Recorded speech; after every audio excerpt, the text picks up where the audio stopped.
지난주에 어린 양이 두루마리에 인을 떼는 것을 저는 예수께서 자기 백성들의 거할 곳을 예비하는 과정으로 설명을 드렸죠. 그걸 요한복음 14장 2절에서 3절 말씀을 가지고 그것에 예수께서 아버지 집에 제자들이 거할 거처를 예비하러 간다 말씀하십니다. 그리고 이 거처를 예비하면 다시 오셔서 제자들을 데려가신다고 하신 말씀, 그것을 근거로 설명을 했습니다. 근데 6장부터 진행되는 일곱 인을 어린 양이 떼는 것에서 심판과 구원을 위한 하나님의 주권적인 계획이 이 땅에서 시작이 됩니다. 우리가 앞으로 계속 살펴보겠지만 삼중 심판이라고 합니다. 일곱 인, 일곱 나팔, 일곱 대접. 이 삼중 심판의 끝자락에는 아버지 집에 하나님의 백성들이 거주하는 집을 예비하는 일이 끝나겠죠. 그때가 되면 예수께서 이 땅에 다시 오실 것이라는 겁니다. 이제 우리는 그 출발점에 서 있다고 볼 수 있습니다. 어린 양이 일곱 인을 떼는 것을 하나씩 차례대로 살펴볼 겁니다. 먼저 하나씩 살펴보기 전에 오늘 읽은 6장 1절부터 8절에 보면은 첫 번째 네 인을 떼는 것이 나옵니다. 그럼 첫 네 인이 함께 나란히 나오고 있죠. 그 다음에 다섯 번째 인을 떼는 것은 전혀 다른 장면입니다. 9절에. 그래서 1절부터 8절까지 첫 네 인을 묶어서 보는 겁니다. 이 첫 네 인의 관계에 대해서 간략하게 말씀드리고 넘어갔으면 합니다. 이 네 재앙들 이제 쭉 살펴보겠지만은 이게 서로 하나의 고리로 연결되어 있는 것처럼 상호 관련성이 있는 것으로 보입니다. 그래서 재앙들은 차례대로 보면은 군사적인 침입에 대한 내용이 나옵니다. 그 다음에 시민전쟁, 내부적인 한 국가 안에서의 내부적인 시민전쟁과 같은 이미지가 나오고요. 그 다음에 기근에 대한 재앙이 나오고 마지막으로 죽음에 대한 겁니다. 이런 식으로 연결되지 않느냐 이렇게 본다는 얘기죠. 그리고 그 다음 이제 다섯 번째 인을 뗄 때 하늘에서 신실한 순교자들이 하나님께 정의를 호소하는 그런 일이 나오죠. 그러는 동안에 환란들은 하나님의 진노의 표현입니다. 심판이라는 얘기죠. 땅에 거주하고 있는 자들에게 극심한 공포가 엄습해서 그들을 두려워 떨게 합니다. 이 여섯 번째 인을 떼는 장면을 보면은 이것을 이제 둘씩 짝을 지어 또한 생각을 할 수 있습니다. 넷째 인 때는 이것을 차례로 연결고리를 가지고 설명할 수도 있고 첫 번째, 두 번째 묶고 세 번째, 네 번째 묶어서 생각할 수도 있다는 얘기입니다. 즉 외세의 침입과 내부의 시민전쟁으로 인해서 그곳에 기근과 죽음이 찾아온다 이런 것입니다. 그리고 6장 1절로 8절에 구약의 배경이 있습니다. 스가랴 6장 1절부터 8절하고 에스겔서 14장 12절부터 23절 그리고 레위기 26장 18절부터 23절 등등을 제시하기도 합니다. 또 다른 자들은 에스겔서 5장 17절, 14장 21절, 스가랴 1장 8절 이런 것을 배경으로 제시하기도 합니다. 그 말은 제가 늘 말씀드렸다시피 요한계시록은 구약의 배경을 이해하지 못하고서는 알기가 어렵다는 말씀을 드렸습니다. 늘 이 구약적 배경을 안고 있다는 얘기죠. 오늘 이 본문 6장 1절부터 8절도 그렇게 다양한 구약적 배경을 갖고 있는 말씀이다. 이렇게 생각을 할 수 있습니다. 여기에 이 6장 1절부터 8절에 말들이 나옵니다. 색깔이 다 다르죠. 이 말들이 뭐냐? 이제 앞으로 살펴보겠지만은 이 그리스도께서 세상 전역에서 벌어지는 이 자연적이고 혹은 정치적인 재앙은 그리스도인을 박해하고 있는 당시나 오고 오는 모든 세대에 그리스도인들을 박해하는 비신자들을 심판하기 위해서 그리고 자기 백성들의 믿음의 정당성을 입증하기 위해서 일으키시는 재앙들이다 하는 것을 보여주고 있습니다. 그렇게 우리는 생각을 할 수 있다는 얘기입니다. 그래서 이 7 심판들 삼중적으로 이어지는 것은 하나님의 심판과 구원에 관한 주권적인 계획이 담겨 있는 이 두루마리가 그렇다는 얘기죠. 그 계획은 1년에 이 끔찍한 화로 시작하면서 모든 땅에서 성취될 것이다. 뭐 이런 것을 보여주고 있는 겁니다. 이제 첫째 인을 떼는데 요한은 새로운 환상을 봅니다. 내가 봄에 이렇게 시작이 되는 겁니다. 제가 이미 누누이 말씀을 드렸습니다. 내가 본다 이런 거 새로운 환상이 시작된다 이런 거. 그가 본 것이 뭐냐? 어린 양이 7인 중에 하나를 떼는 겁니다. 이미 5장에서 우리는 어린 양은 보좌에 앉으신 하나님의 오른손에서 두루마리를 취하셨다는 것을 보았습니다. 그리고 이제 그 중에 첫 번째 인을 떼시는 겁니다. 그때 요한은 내 생물 중에 하나가 우레소리같이 오라는 그러한 소리를 듣습니다. 장면을 보면서 이 소리를 듣고 있다는 얘기입니다. 그런데 이 오라는 소리가 요한을 향한 것이냐? 그건 아닙니다. 우리가 계속 보겠지만은 이 하나님이 의도하신 심판의 사명을 감당하기 위해 나타날 말탄자들을 향한 것이다 하는 겁니다. 이들의 행위가 뭐냐? 하나님께서 창조하시고 구원하실 이 세상을 위한 주권적인 계획을 실행하는 것으로 이해를 할 수 있다는 얘기입니다. 이 첫째 인과 관련해서 가장 중요하게 다루고 있는 문제가 있습니다. 그게 무엇이냐면은 흰말을 탄 자가 누구냐? 그리고 그가 하는 행위의 의미가 무엇이냐 하는 겁니다.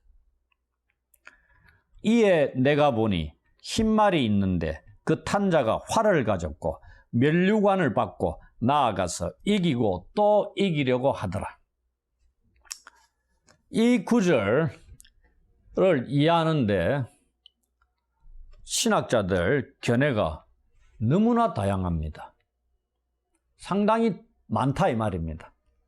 그것에 대해서 제가 설명드리고 저는 어떻게 생각하느냐까지 말씀을 드리겠습니다. 이 구절이 얼마나 논란거리가 되는 구절인가를 잘 모르시기 때문에 그러는데 이 구절을 신학적으로는 이 구절이 상당히 논쟁거리가 되는 그리고 해석하기에 어려운 그런 구절들 중에 하나입니다. 먼저 요한계시록의 이 희다는 것은 14번 등장합니다.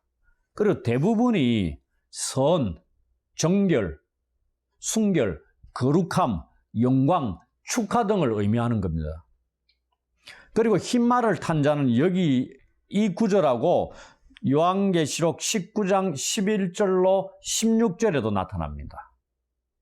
그렇다면 이 둘이 같은 자냐 아니면 다른 자를 의미하느냐 이게 중요한 거죠. 지난주에 제가 해석 방법론에 따라 요한계시록을 해석하는 것이 달라진다고 말씀을 드렸습니다. 그때 이 구절에 대해서도 간략하게나마 설명을 드렸는데 오늘은 좀 더 자세히 말씀을 드리겠습니다. 19장에 나오는 백마탄 자는 그리스도를 가리키는 것이라고 거의 통일되게 의견이 모아져 있습니다.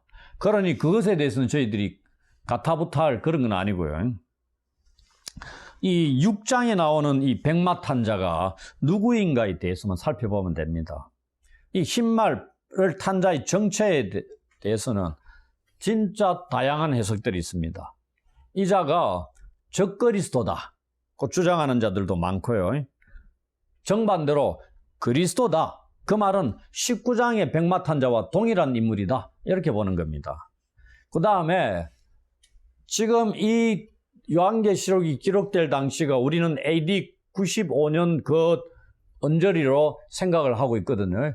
그 당시는 로마가 세계를 지배하던 시대입니다. 그런데 유독 로마가 지배하지 못한 민족이 있습니다. 그것도 그리 멀지 않은 곳에 경계 변방 근처에 있는 민족인데 누구냐면 파르티안들입니다. 파르티아 사람들이란 얘기입니다. 이 파르티아 사람들이 어떠한 자들이냐면은 고대 세계에서 로마인들이 유일하게 두려워했던 민족입니다. 그리고 이 로마인들을 무척이나 괴롭힌 민족입니다. 어느 정도냐면은 그 주전 55년하고 62년 이것이 기록된 훨씬 이전이죠. 2번이나 로마 군대를 격퇴시킨 적이 있었습니다. 이들이 거주하던 지역이 어디냐면 유브라데 동편 지역입니다. 로마 제국의 동쪽 경계선에 있는 민족입니다. 그리고 아주 호전적입니다. 그리고 무엇이 유명했냐면 기병대가 유명했습니다. 돌격하는 말 타고 돌격하면서 말 위에서 활을 가지고 정확하게 쏠 수 있는 그 능력이 아주 특출했던 민족입니다. 그러니까 활과 또한 말을 타고 다니는 이 이미지가 이 민족에게 있는 거죠. 그리고 또한 이 사람들이 60년대와 70년대에 로마 제국 땅을 여러 번 침입을 했던 민족입니다. 간이 부었던 민족이죠. 로마인들이 오히려 두려워했다 이 말입니다. 더구나 이 면류관이라는 게 나오는데 이거는 파르티아인이 로마 제국과 독립된 족속임을 나타낸다. 이렇게 설명하는 학자도 있습니다.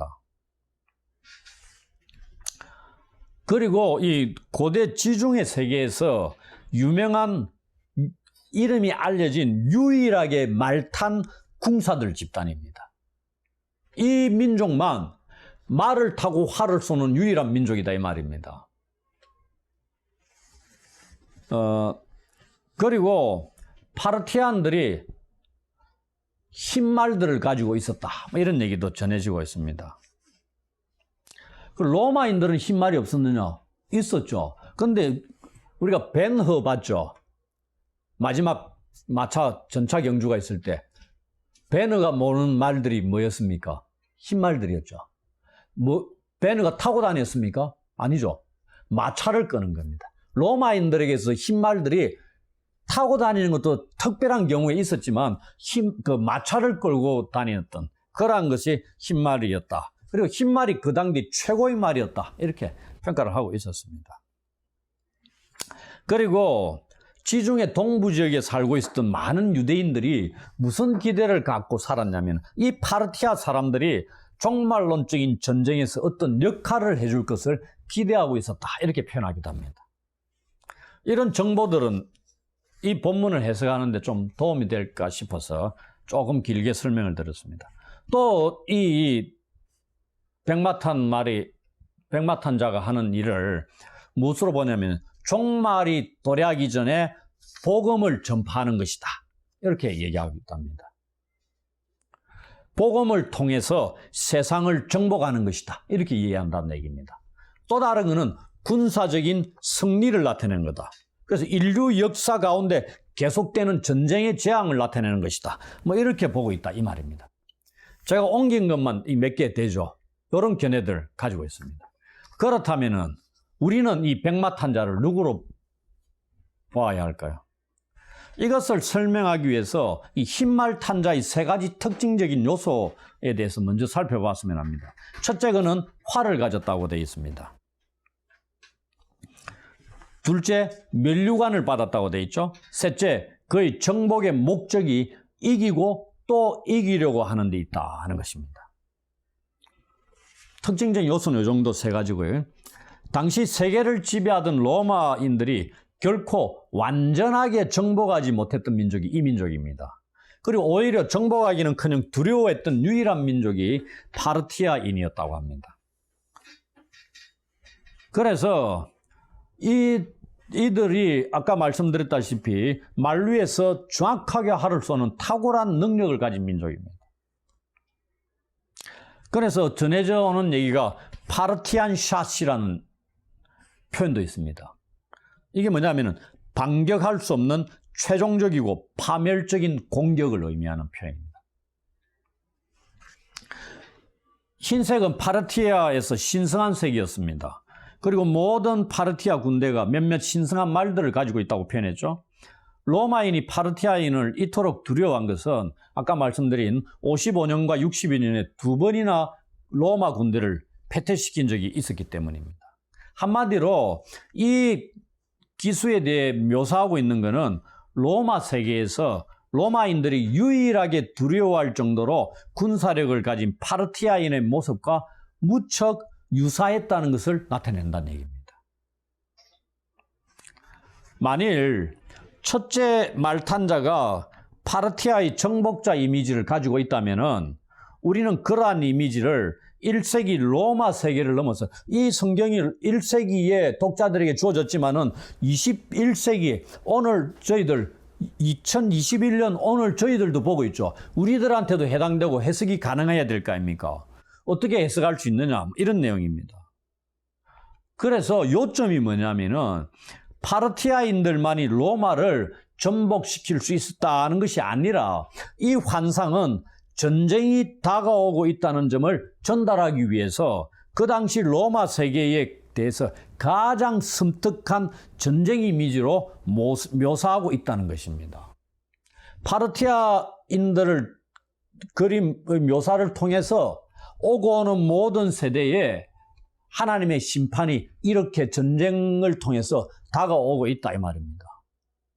로마 제국에게만 닥친 게 아니고 오고 오는 모든 세대, 마지막 예수님 다시 오실 때까지 이것은 계속된다 이 말입니다. 그러니 무엇으로 표현됐다고요? 상징으로 표현됐다는 얘기입니다. 상징은 다양한 의미를 가질 수 있습니다. 그러니까 딱 하나 콕 집으면 그거 외에는 의미가 없는 겁니다. 근데 상징을 나타내니까 이게 그 당시에는 파르티아인을 상징하는 수도 있다 이러는데 해석들이 다양하죠. 그리스도를 가리키기도 한다. 적그리스도를 가리키기도 한다. 복음이 전 세계 전파됨으로 정복하는 것으로 생각한다. 뭐 이런 것으로 막 해석을 할 수 있다 이 말입니다. 어느 것이 100% 명확하다 이렇게 우리가 결론 내리기는 어렵지만은 저는 이제 이 흐름들을 통해서 이렇게 생각할 수 있다는 얘기입니다. 늘 요한계시록은 1세기 소아시아 7교회의 독자들에게 주시는 말씀임과 동시에 오고 오는 모든 교회에도 주시는 말씀입니다. 2021년 오늘 길리의 교회 성도들에게도 주시는 말씀이고요. 2020년, 2030년 계속 갈 때도 계속 주어지는 말씀입니다. 그럼 그들에게 해당이 안 되느냐? 당연히 해당되는 말씀으로 보는 거죠. 왜? 상징으로 기록되어 있기 때문에 예수님 다시 오실 때까지 이 말씀들은 다 이루어져야 되는 겁니다. 그러니 2000년 전에 한번 딱 이루어지고 과거로 이루어지고 끝. 그 이유는 아니다. 이렇게 보아서는 곤란하지 않느냐? 그렇게 생각하는 거죠. 그래서 이러한 묘사는 당시 세계를 지배했던 로마 제국까지 두려워 떨게 한 이 파르티아인들처럼 종말에 임할 하나님의 심판. 종말은 어디서부터 시작됐다고요? 예수님의 오심부터 시작됐습니다. 그리고 예수님 성천 이후에 아버지로부터 권세를 넘겨받고 이 온 우주 만물을 통치하고 계시잖아요. 계속 진행이 되는 겁니다. 언제까지? 다시 오실 때까지. 종말에 임할 하나님의 심판은 로마 제국의 통치하에서 평화를 누렸던 게 뭐라 그랬죠? 팍스 로마나. 로마의 평화라 그랬죠. 이 가장 안전하다고 느끼는 자들까지도 무서워 떨게 할 파괴적인 성격의 것임을 알려주고 있는 겁니다. 하나님에 의해서 임할 심판이라는 건. 로마에게 파르티아인들이 외국인이었죠. 이것은 외국인의 침입에 의한 하나님의 심판의 행위로 볼 수 있다. 이렇게 말씀드릴 수 있습니다. 이러한 성격의 심판은 요한 당시뿐만 아니라 예수님의 재림 때까지 계속될 것으로 생각합니다. 결론적으로 저는 이 흰말을 탄 자의 정체는 그리스도도, 적그리스도도, 파르티아인도, 그리고 복음을 통한 세계 정복도 아니라고 생각합니다. 그러면 이는 누구일까요? 이는 구약의 예언에 등장하는 자들처럼 둘째인에서 넷째인을 뗄 때 네 생물 중에 하나로 오라 하는 명령에 순종해서 나타나는 하나님의 심판을 수행하는 자들 중에 하나라고 잠정적으로 결론을 내리고 넘어갔으면 합니다. 둘째, 셋째, 넷째도 오라 하는 명령에 순종해서 말탄 자들이 나타난다 이겁니다. 그리고 하나님의 심판의 행위들을 수행하는 대리인 역할을 하는 거죠. 이 백마탄 자도 그러한 자 중에 하나다 이렇게 본다 이 말입니다. 그래서 그리고 흰말을 탄 자의 정체와 색깔에 우리가 너무나 과한 중요성을 부여할 필요는 없지 않느냐 이런 말씀드립니다. 둘째인 심판도 이제 3, 4절에 나오는데 첫째인 심판과 같이 그리스도가 인을 떼시면 둘째 생물이 말에게 오라고 명령하는 방식으로 시작이 됩니다. 여기서는 붉은 말을 탄 자가 허락을 받아서 땅에서 화평을 제하여 버리고 서로 죽이게 하고 또 큰 칼을 받았다고 나타나고 있습니다. 이 붉은 말을 탄 자에게 두 가지가 하나님에 의해 주어지고 있습니다. 이 하나님에 의해 주어졌다는 게 중요한데, 이 에도테라는 신적 수동태 동사입니다. 자, 신적 수동태는 그 행위자가 누구다고요? 하나님이시다. 이런 말씀을 드렸죠. 그래서 이 주어졌다. 누구한테? 둘째, 이 붉은 말 탄 자에게 주어진 겁니다. 그 말은 말 탄 자들은 하나님의 목적을 완성하기 위해 하나님에 의해서 그러한 권한을 부여받은 대리인들에 불과하다는 것을 아셔야 된다는 얘기입니다. 하나님이 주셨기 때문에 행하는 거지, 주지 않으면 자기들 멋대로 나가가지고 심판할 수 있는 게 안 된다 이 말입니다. 백마 탄 자도 동일하다. 그렇게 봐야 되죠. 왜? 백마 탄 자에게도 오라 하니까 완 겁니다. 이걸 그리스도로 보는 자들도 있는데, 이 네 생물 중에 하나가 명령을 합니다. 오라 하니까 그리스도가 순종한다. 조금 뉘앙스가 좀 그렇지 않느냐. 이렇게 반박하는 자들도 있습니다. 그 근거로 그리스도가 아니지 않느냐. 이렇게 얘기하기도 합니다. 저는 이제 내일 말씀을 드렸고요. 하나님에 의해 주어지고 있습니다. 그래, 하나는 서로 죽일 수 있도록 땅에서 평화를 취해버리는 겁니다. 빼앗아 간다는 얘기입니다. 다른 하나는 사람들을 죽일 수 있는 큰 검을 줍니다. 칼이 하는 일이 뭐겠어요? 사람을 죽이기 위한 겁니다. 붉은 말을 탄 자가 행하는 일은 서로 죽이는 겁니다. 서로 살육하고 유혈 참사를 일으키는 겁니다. 그래서 말의 색깔이 붉은색이라 돼 있죠. 자연스럽게 연결되는 겁니다. 말 색깔에 대해서 상징적인 의미를 자꾸만 부여하는데 이렇게 자연스럽게 연결됩니다. 부여해도 관계없고요. 이를 통해 요한의 독자들인 소아시아 7교회 성도들이 알아야 할 것은 로마 황제의 권세도 하나님에 의해 주어진 것입니다. 그러니 언제든지 제거될 수 있다는 겁니다. 여기서 주목해야 될 것이 두 가지 있습니다. 하나는 살육하다는 동사입니다. 다른 하나는 이 동사의 대상이 서로라는 겁니다. 이 살육하다, 이 죽이게 하다 이런 뜻인데, 이 스파조 이런 동사인데요. 이게 주로 희생제사에 쓰이는 동물을 죽이는 것에 사용되는 동사입니다. 그래서 이 동사가 요한계시록 다른 곳에서는 오직 그리스도와 그리스도를 따르는 자들의 죽음을 가리키는 데만 사용되고 있습니다. 그러다 보니 많은 사람들이 이 구절을 그리스도인들을 향한 박해로 해석하고 있습니다. 그럴싸하죠? 이 동사가 그렇게 쓰인 겁니다. 그러니 그리스도인들에 대한 박해를 일으키는 것으로 생각을 하는 겁니다. 그러나 저는 여기서는 이 한 국가 안에서 일어나는 내전, 시민전쟁이나 피비린내 나는 싸움에 대한 묘사로 보는 것이 더 낫다고 생각합니다. 왜냐하면 본문의 문맥 속에는 그리스도인을 염두에 두고 있다는 증거가 전혀 없습니다. 아까 스파조라는 동사를 가지고 근거로 제시해서 그리스도인을 향한 핍박이다 이렇게 말씀하는데, 저는 그렇게 생각하는 겁니다. 또한 붉은 말을 탄 자는 하나님으로부터 큰 칼을 받았습니다. 이것은 하늘로부터의 심판의 결과로서 땅 위에서 일어나게 될 광범위한 살육을 상징하는 겁니다. 그 엄청난 살육이 일어날 것이다. 뭐 이런 내용입니다. 역사상 대살육이 일어난 것들 제법 있습니다. 이거는 지금 우리가 일곱인, 일곱나팔, 일곱대접은 하나님의 심판입니다. 이 틀은 우리가 다 거의 가지고 있을 거거든요. 그런데 여기에 이 심판의 대상이 그리스도인이 되고 있다고 해석하는 자들도 많이 있는데, 아니 하나님께서 심판을 행하시는데 살육의 대상을 그리스도인으로 보고 있습니다. 그 말은 하나님이 죽이시는 게 아니겠죠. 악한 자들이 그리스도인을 박해하는 겁니다. 이 기독교 2000년 역사에 핍박받아 순교당하는 그리스도인들이 많았지 않습니까? 그래서 그러한 현상으로 본다는 얘기입니다. 역사상 일어나는 일들. 근데 이제 저는 그것보다는 백마탄자의 외부에서 침입하는 것과 이거는 내부적인 내전을 일어나는 이러한 연결고리 속에서 그렇게 보는 것이 더 낫지 않겠느냐 이런 말씀을 드리는 겁니다. 그 다음 5절 6절에 보면은 여기서도 마찬가지로 어린 양이 인을 떼고 셋째 생물이 지금 셋째 생물까지 나왔죠. 네 생물이 하나님 보좌 주위에 둘러서 있다 했습니다. 그 중에 셋째 생물이 오라고 말하면서 시작합니다. 요한이 보니 검은 말을 탄 자가 손에 저울을 가지고 나오는 것을 봅니다. 이 내가 보니라는 표현은 2절에도 나왔죠. 독자들로 하여금 이 셋째 말인 이 검은 말을 주목하라고 요청하는 겁니다.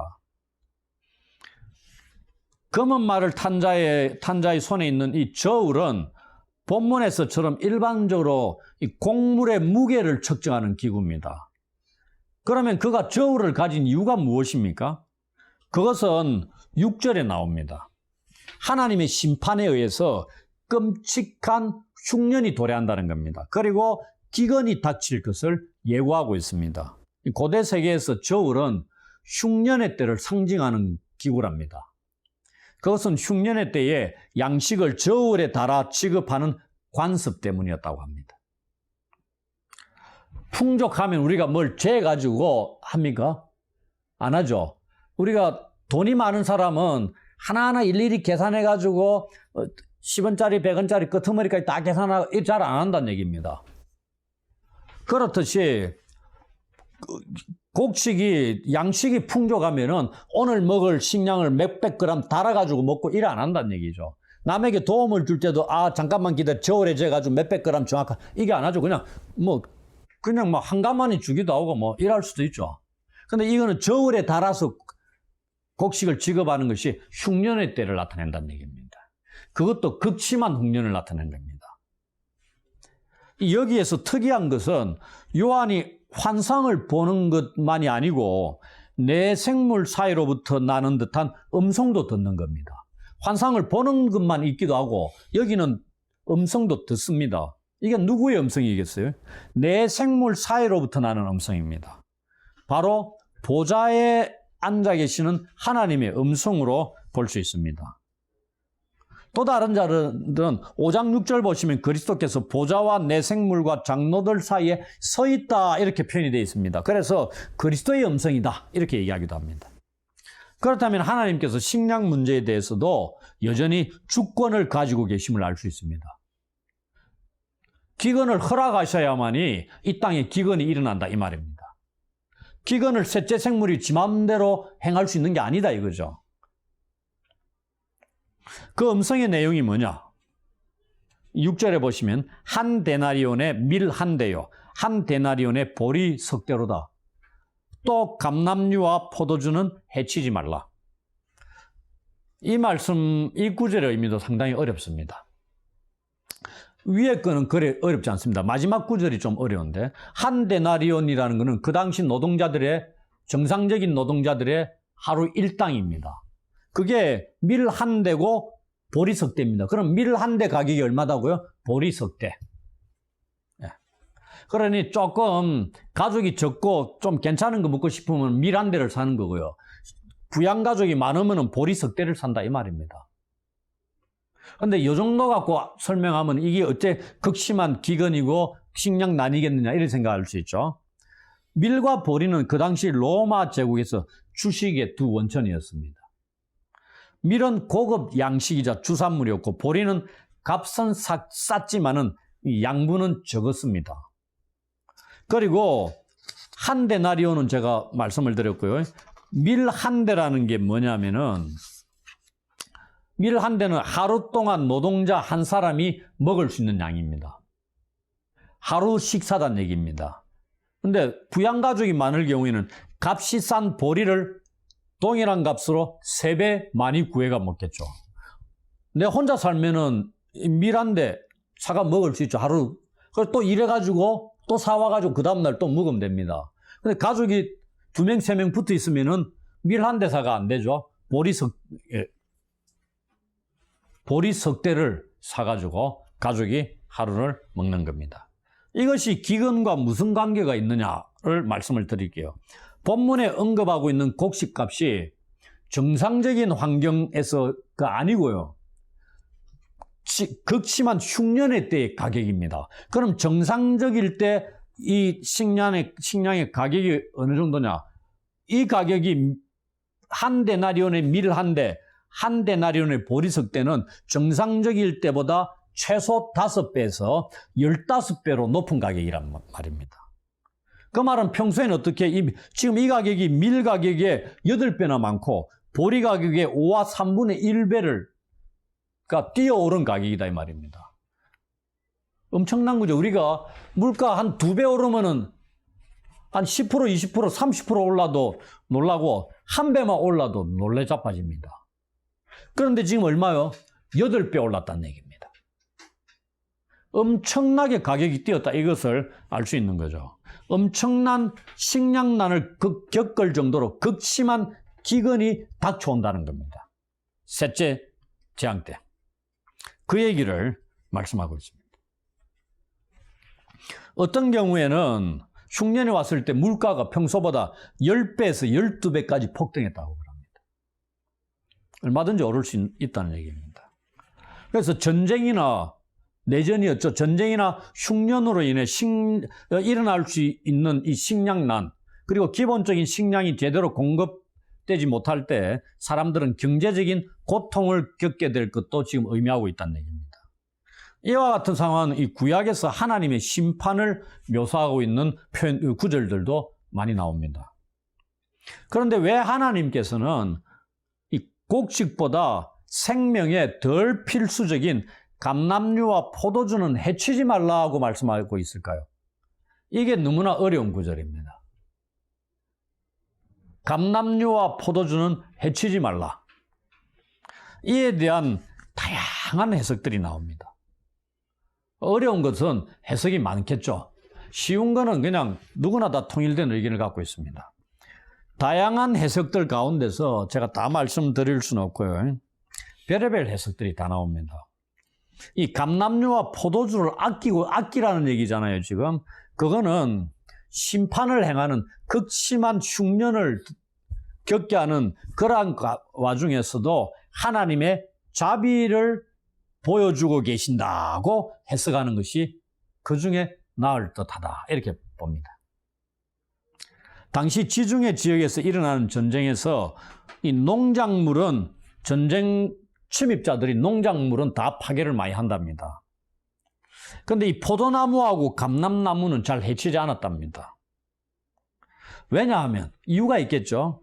이 포도나무와 감람나무를 파괴하는 것은 장기간 지역 경제를 황폐화시키는 것을 의미한다, 이렇게 생각했습니다. 왜냐하면 그 이유가 감람류와 포도주는 해치지 말라는 명령은 밀과 보리를 해치는 것은 새로운 추수를 할 때까지 고통이 어느 정도 1년. 당연한 거 아닙니까? 그런데 이 감람나무는 정상적으로 자라기까지 17년이 걸린답니다.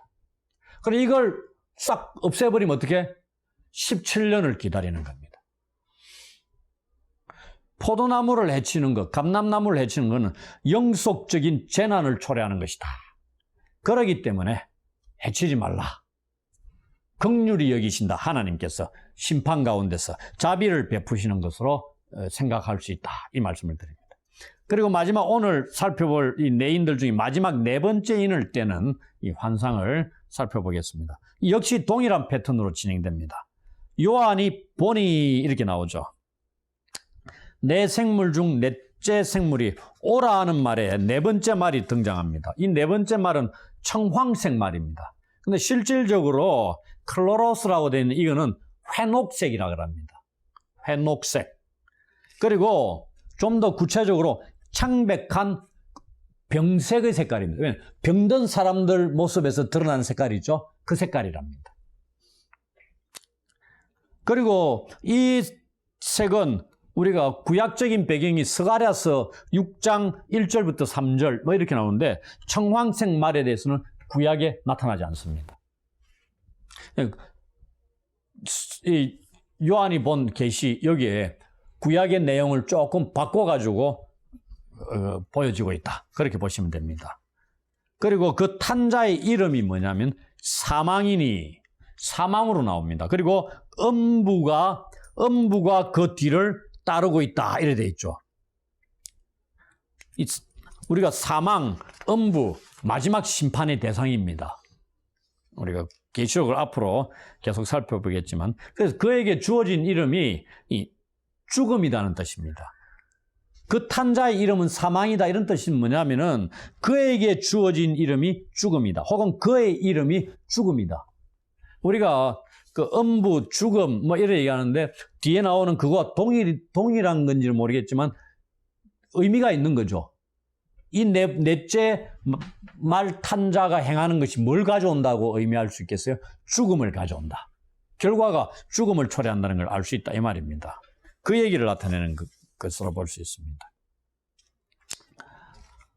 이 넷째 말 탄자가 가져오는 재앙이 뭐냐면 질병과 사망과 그리고 그 탄자의 이름인 사망과 음부와 이것이 아주 잘 어울린다 이렇게 우리가 보는 거죠. 그래서 색깔에 제가 너무나 과한 의미를 부여하지 말라 돼 있죠.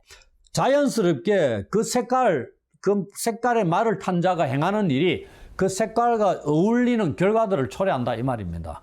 그래서 이제 나타내는 것으로 이제 우리가 설명을 할 수 있지 않느냐 그 얘기죠. 이 청황색 말을 탄 자인 이 사망과 그 뒤를 따르는 이 음부가 자신들의 지배 아래로 데려오기 위해서 사람들을 공격하고 노예를 삼는 이 적대적인 세력을 나타내기 위해서 의인화된 존재들입니다. 꼭 사람같이 얘기를 하고 있잖아요. 이 사망에 뒤따르는 음부의 행위들을 통해서 어떤 걸 우리가 떠올릴 수 있냐면은 재앙과 이 네 번째 재앙과 죽음으로 말미암아 희생자들이 계속 발생합니다. 그리고 음부가 걸어다니면서 그 뒤를 따르면서 시체들을 모으는 모습을 연상시키는 것으로 볼 수 있습니다. 끔찍한 장면이죠. 이들이 하는 일이 뭐냐? 이 8절 뒷부분에 나옵니다. 그들이 누구겠어요? 이 사망과 음부입니다. 혹자는 이 앞에 이 네 말 전부를 가리킨다 얘기하는데 그건 아니고요. 사망과 음부를 가리킨 것으로 보시면 됩니다. 그들이 땅 4분의 1의 권세를 얻었다. 여기도 얻었다는 게 주어졌다는 거, 에도테라는 그 동사입니다. 신적 수동태. 누가 주셨다고요? 이 권세를 하나님께서 주셨다는 얘기입니다. 보좌에 앉아 계신 분이 주셨다. 혹은 그 권세를 넘겨받으신 어린 양 되신 그리스도께서 주셨다. 그렇게 보는 겁니다. 마음대로 행할 수 있는 게 아니다. 심판은 땅에서 일어나는 일은 하나님이 허락하지 않으면 일어날 수 있는 게 없다 이 말입니다. 우리는 자연현상이다. 자연적으로 일어나는 것이다. 이렇게 늘 생각하죠. 하나님을 없애버리는 겁니다. 그럼 우리가 그냥 그 원인을 찾는 겁니다. 땅에서. 근데 이 계시록을 보면은 계시록을 하나님의 말씀으로 받아들이면 땅에서 일어나는 재앙들은 하나님께서 이러한 수행자들, 대행자들에게 명하시고 그들에게 권세를 부여하심으로 진행되는 일이다. 심판의 내용이다. 이렇게 받아들일 수 있다 이 말입니다. 금과 흉년과 사망과 땅의 짐승들로서 죽이더라. 이제까지 봤을 때는 이 죽이는 도구들이 하나였죠. 큰 칼을 받았다 뭐 이래 되는데 여기에 사망과 음부가 권세를 받아가 사람들을 죽이는데 땅의 4분의 1에 거주하는 자들을 죽입니다. 엄청난 그 사망 행위가 죽음의 행위가 확대가 되고 있는 겁니다. 땅 4분의 1이라면 오늘날 같으면은 한 80억 되면은 20억에 달하는 사람들을 죽이는 뭐 그런 것입니다. 어마어마한 거죠. 그래서 뭐다? 금, 흉년, 사망, 땅의 짐승들 이 네 가지 도구를 가지고 죽인다 이 말입니다. 이것이 그들에게 맡겨진 일입니다. 이게 구약 성경들에 보면은 본문의 배경이 될 수 있다고 생각하는 것은 구약의 여호와의 날에 대한 예언들이 나옵니다. 그 심판의 날입니다. 거기에 드러나는 현상들 보시면은 이 비슷한 것들이 많이 있습니다. 이 요한계시록의 이 내용은 이 이후에 6장, 8장, 9장, 16장 이런 등등에 보면은 이러한 심판의 내용들이 계속해서 일어납니다. 대변동, 대격변동을 일으키는 심판의 내용들, 이걸 미리 지금 엿보게 하는 그런 심판의 내용이다 하는 것입니다. 그리고 땅의 4분의 1에 거주하는 사람들을 죽이는 도구가 다양하다는 것도 우리가 확인하게 되었습니다. 그래서 이 단락, 우리가 6장 1절로 8절, 이 단락은 하나님께서 역사에 대한 주권을 가지고 계시는 분이다 하는 것을 알 수 있습니다.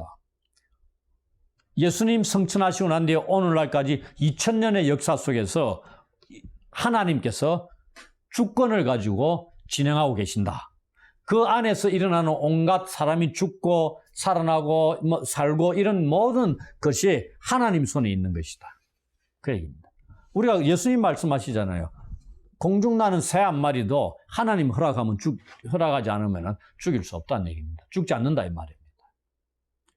세미한 아주 세세한 것에서부터 거대한 엄청난 큰일에 이르기까지 모든 것이 아버지 하나님, 삼위일체 하나님 손에 달려있다. 그분의 주권에 달려있다는 것. 그것을 우리가 이 본문을 통해서 확인하게 되는 겁니다. 하나님께서는 심판하심에 있어서도 주권을 가지고 계시는 분이다 하는 것을 이 네 가지 봉인, 인을 떼시면서 일어나는 일들을 통해서 우리가 확인을 할 수 있었습니다. 이제 그 이후에 계속되는 것들을 통해서 이 하나님의 심판의 내용들이 어떠한 것인가를 살펴보도록 하겠습니다.